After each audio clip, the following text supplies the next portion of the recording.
Hi there, my name is Rebecca Blizzard, and this is the final module, the case study for EDL 852, Intro to School Administration. Let's get started. Here's my table of contents. First, I'm going to summarize and talk about the situation, kind of define who the stakeholders are and what the problem is. Then I'm going to prioritize what do I need to think about first, what do I need to think about next. Then I'm going to evaluate what could be my possible solutions and outcomes. And then finally, I'm going to wrap it all up with a conclusion and talk about what my final decision is and maybe if I need a plan B.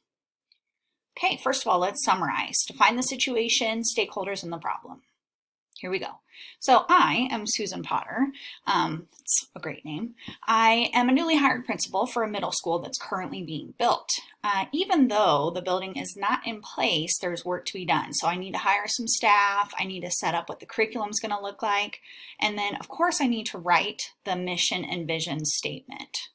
This is where the problem is. People involved. Okay, so we have Helen Burke. She is the ELA social studies teacher at the high school, one of them, and she's going to be the new chair for the advisory committee for the middle school that's being built. Then we have Joe Rollins. He's the superintendent of all the schools, and he agrees that the architectural firm's advice of building the new middle school is the way to go, and so he voted on building it. Then we have the advisory committee. So this is a group of 4 parents and 4 teachers and myself. And it also includes a PE teacher who I would say is kind of a figure that I need to win over. Okay, so where are we? We are in Lightville Community Schools. With serving 2 rural townships. And Lightville has 1 elementary school, K through 6, and 1 junior senior high, 7 through 12. I actually would be interested to know how many of those junior senior highs actually exist in the United States still. So most of the families, they live on farms. So only 60% or 60% do live on farms, only 40% don't. And right now it has 1,200 students, but it's growing really fast. So around 2% per year. Okay, so what's the program? What is this district? So Lightville Community School District, they've run out of space. So their plan right now is to build a new middle school and pull 6th grade out of elementary school and 7th and 8th grade out of the junior senior high and put them all in the middle school. Okay, so a lot of the community, almost half, oppose this new middle school. They don't want to spend the money on it, and they were told that the other 2 buildings that are not that old would be big enough. The unanticipated growth of Lightville has been part of the problem, so they thought they weren't going to have to build a new building for 40 years. Surprise! So although all communities should appreciate a little regreening, they need a new middle school, and so it just barely passed, and now I'm the principal. And it's not built yet, but in order to get ready, they've hired me a year in advance. So we need a mission and a vision statement. The problem is the advisory committee that I have doesn't really want to write one. They want me to write one and then them to approve it. So they didn't really understand what the best practice is in writing vision statements. So I'm going to walk through this problem. Okay, so here's my single statement. Here's the whole shebang in one statement.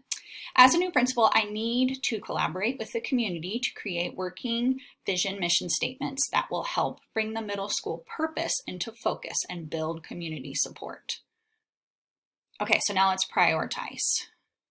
First of all, are there any ethics considerations? I didn't really think so. So other than my own personal philosophy of wanting the community support, there's no legal issues, no one's stolen anything. As far as I can tell, it is just best practice. We need to make sure that that vision statement comes from the community. Okay, then what are the facts? Well, Helen's brother is a school board member and a farmer. And this is kind of a contentious issue because he voted in to build the new middle school, which basically got me my job. So Helen really wants me to write this vision statement. So I'm going to dive into that further. Dan Kelby, PE teacher, he has some ideas, but he doesn't want to take the time to collaborate. He basically, again, wants me to write it and he can tweak it and approve it.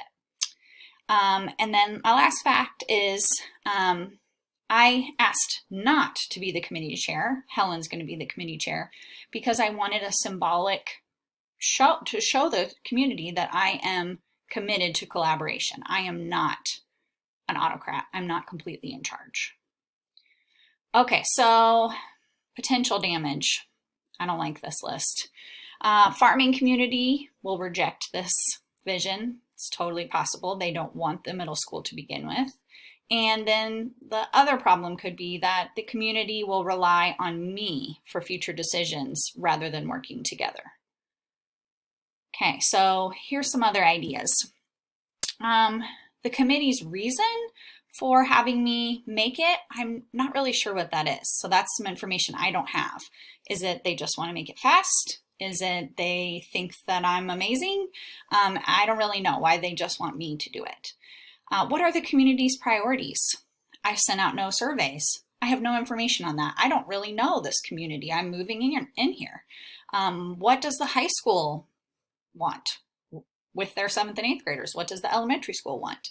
Another thing I don't know is I don't know the cultural norms. What is important to them? Is homecoming a big deal? I have no idea. And lastly, what are the elementary school and secondary school vision statements? We probably need to take a really close look at those because they're probably going to align with the community cultural norms. So that's something I need to find out. All right, we're going to evaluate. We're going to create possible outcomes and consequences. So I'm going to look at 3 different ideas. So choice 1 is take no action. Let the committee continue as planned and I just write the statement and turn it in.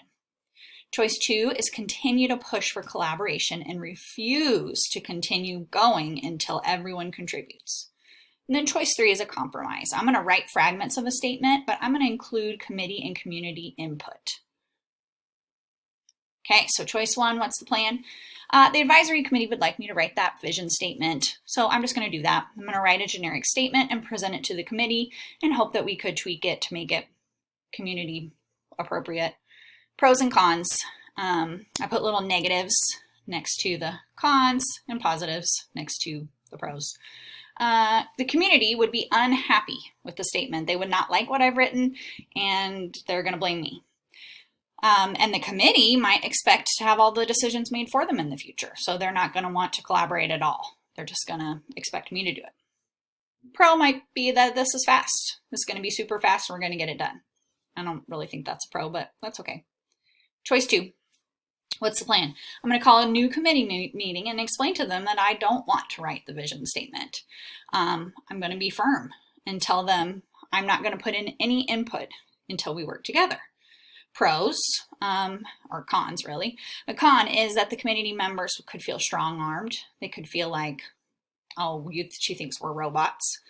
The vision statement could be made without a feeling of collaboration, so it might not be out of a good place, and then it doesn't fit the needs of the community. And the only pro I can think to this is the statement would be made by the community, but I would not really have any part of it. Okay, choice 3, of course, is the best choice. The plan is to request that the committee allow me to survey other members of the community. So I'm going to send out a survey, create a fast digital survey, and then go back in and interview different teachers, parents, and students. The con of this is the committee might be upset that I needed more time and different input than their own input. The pro of this, though, is that we're going to get a better, well-rounded vision statement that represents the needs of the stakeholders. Winner, choice 3, yay! So my reason is that while the committee would like me to write the statement, I would be willing to do so with more community input. So I'm going to compromise with them and I'm going to say, great, I'm going to write that for you, but I'm going to need lots of information. So I'm going to reach out to the community and find out more so that I can write a statement that makes sense. And then, of course, present it to them for tweaking. Potential consequences of this, well, this choice will take longer and it might be more work for everyone involved. And Helen might feel like I don't trust her decision making because she's the one who decided that I should just write it. Okay, conclusion. I'm going to make my decision clear and why I chose it. So why is it important for the community to support our vision? And I really liked this quote from Owens. Simply put, excellence comes not from silver bullets, but from sharing a passion for a common goal and taking advantage of the ideas and input of the people doing the work to achieve that common goal. I might even present that to the committee to tell them, hey, we need this vision statement to be about everybody, not just me. So I'm going to implement my choice. First, I'm going to request that meeting. Then I'm going to explain my plan to write the vision statement, but of course I'm going to have to match it to the needs of the community. I'm going to ask the committee, hey, which community leaders, teachers, students, stakeholders do you think I should interview? And then I'm going to send out a digital survey to families, teachers, and other stakeholders, basically to the entire community. And after I've gathered that up, I'm going to ask the committee if they would like to look at this new input with me and create that vision statement. Okay, then I'm going to present and revise the vision statement with the committee. And finally, unveiling. Okay, so what's the evidence? Why is this a good choice? If we don't share that vision with the community's input, we'll remain stagnant, we'll remain the same. So I don't want the middle school to be something that is not forward-looking, not future-looking. I also want it to fit the community. So it's my responsibility to guide the committee to work together to help me figure out what those stakeholders need. Then beyond the casting, I like that. Instead of the word hiring, they use the word casting.